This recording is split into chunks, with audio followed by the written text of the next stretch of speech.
અને કેટલાક માણસો છે એવા હતા સરળ કર્મી, તે કહેતા હતા ખરા કે ભાઈ મારે 5 દાડા 11 દાડે મારું છુટકારો છે કે તે પ્રમાણે બનતું હતું ખરું.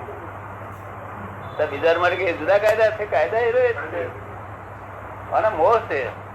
મરતી વખતે ઘરના માણસ કે છે હવે તમે મંત્ર બોલો તોય ના બોલે.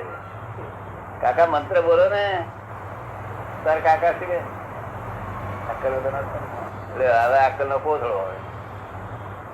બજાર વેચવા જે ચારો ના આપે ભાઈ, આ કોથળા વેચવા જે કઈ આપે ચાર ના, પેલા ને અક્કલ જુએ છોકરા. છોકરો શું કે બાપુજી મંત્ર બોલો કઈ કે નૌકાર મંત્ર બોલો, બીજા મંત્ર બોલો. બારગામ જવાનું જાતા ભય નહીં લાગતો. એના મનમાં પાછો આવ્યો, પાછો તો આવ્યો કે ના આવ્યો, નહીં તો ના આવ્યા. એ ભગવાન બચાવે છે, બચાવે છે. ભગવાન બચાવ હતા નહીં, જન્મ લીધો ને તે બધા ભગવાન બચ્યા હતા. એ કૃષ્ણ ભગવાન છે પગ ઉપર પગ ચડાયા આમ અને ઉતા છે. પગ ને આમ જોયો પેલા એવું લાગ્યું કે આ કોઈ હરણું બરણું લાગે છે. આમ પગ લાગ્યો ને હરણું જેવું લાગ્યું. પેલા મારી તીર કોઈને જોડે નહીં, કારણ કે આ સ્વરૂપ નથી આપણું. આપણા સ્વરૂપમાં કોઈ નામ ના દે, પરમાત્મા જ તો. અહીં કોઈના સસરા થવું હોય તો મુશ્કેલી.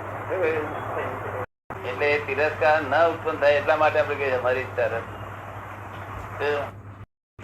આ બે વસ્તુઓ બે વાક્યો કહેનારોમાં કોણ કહેનારું કોણ?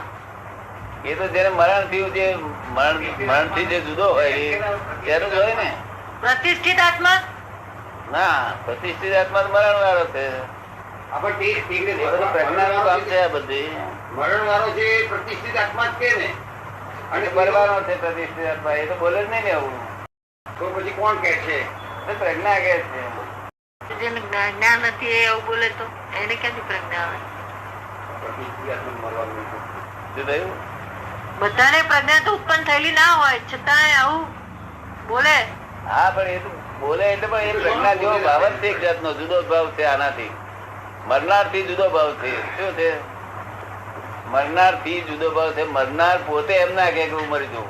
શું ને એ ત્યાં આગળ બુદ્ધિ નો અમુક ભાગ છે, પણ મરનાર થી જુદો છે. શું સીધા પ્રજ્ઞા નો દશારો કહીએ છીએ.